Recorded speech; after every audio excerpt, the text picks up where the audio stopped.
Pendaftaran penerimaan peserta didik baru jalur zonasi mendapat sorotan dari sejumlah orang tua siswa. Mereka merasa ada kejanggalan seperti jumlah kuota kursi yang sangat sedikit dibanding pendaftar. Informasinya kami sampaikan dalam laporan khusus bersama Khairul Umam. Laporan khusus.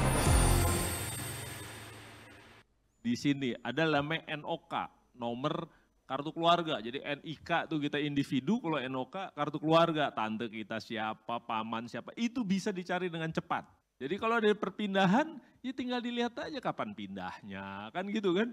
Karena apa dia pindah, kalau sekonyong-konyong dia pindah kan nggak mungkin. Pendaftaran penerimaan peserta didik baru jalur zonasi mendapat sorotan dari sejumlah orang tua siswa.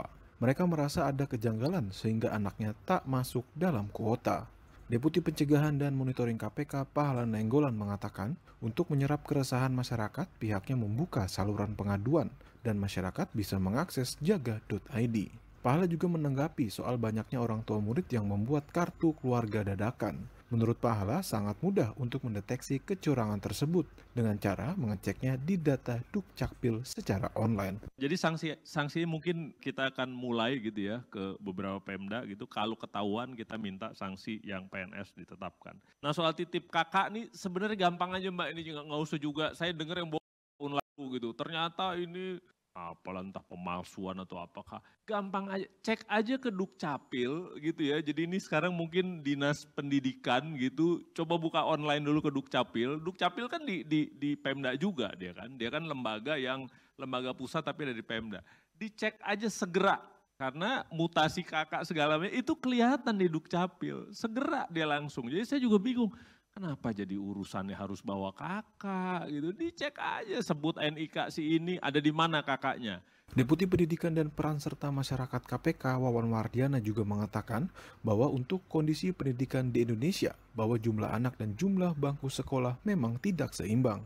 Maka hal tersebut yang menjadi dilema orang tua yang berebut jatah kursi untuk anaknya masing-masing. Tambahan lagi dengan beberapa pertanyaan tadi ya. Ya memang kondisi di kita tadi ya jumlah anak didik yang wajib sekolah dengan jumlah tempat duduknya tidak berimbang gitu sih. Maka kompetensi yang terjadi seperti itu. Kalau kita lihat contoh-contoh di luar negeri kan bukan anak yang mencari sekolah gitu kan ya di beberapa contoh, tapi sekolah yang nyari anak gitu kan ya. Otomatis secara sistem anak yang ada di zonasi itu orang tuanya akan mendapatkan surat. Anak Anda harus sekolah di sini. Itu baru impian mungkin ya. Impian kita ke depan kira-kira seperti itu ya. Tapi yang terjadi di hadapan kita kan seperti ini. Koordinator Nasional Jaringan Pemantau Pendidikan Indonesia Ubaid Matraji menegaskan bahwa memang di Indonesia terjadi ketimpangan jumlah anak dan juga jumlah kuota bangku sekolah. Nah, kenapa model pemerataan ini harusnya merata, tapi kemudian di lapangan kenapa justru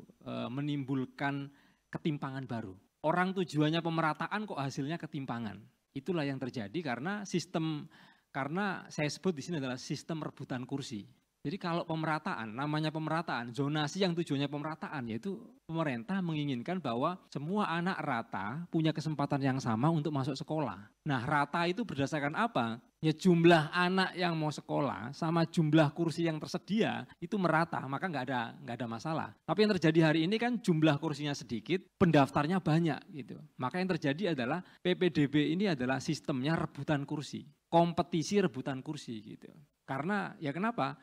Mengapa kok rebutan ya? Karena bangkunya kurang, mutunya timpang, kemudian nggak ada jaminan kepastian. Komisi Pemberantasan Korupsi mengatakan bahwa untuk menyerap keresahan masyarakat terkait dugaan adanya kecurangan dalam pelaksanaan PPDB, pihaknya membuka saluran pengaduan bagi orang tua murid dengan mengakses jaga.id. Dalam halaman itu, masyarakat dapat berkonsultasi langsung seputar jalur yang diterapkan dalam PPDB dan melaporkan kecurangan di dalamnya beserta bukti yang dilampirkan. Nantinya setelah laporan keluhan itu masuk, KPK akan menindaklanjuti selama 7 hari kalender kepada inspektorat di tingkat kabupaten, kota, hingga provinsi. Dari Jakarta, Khairul Umam, Pro 3 RRI terus mengudara untuk Indonesia.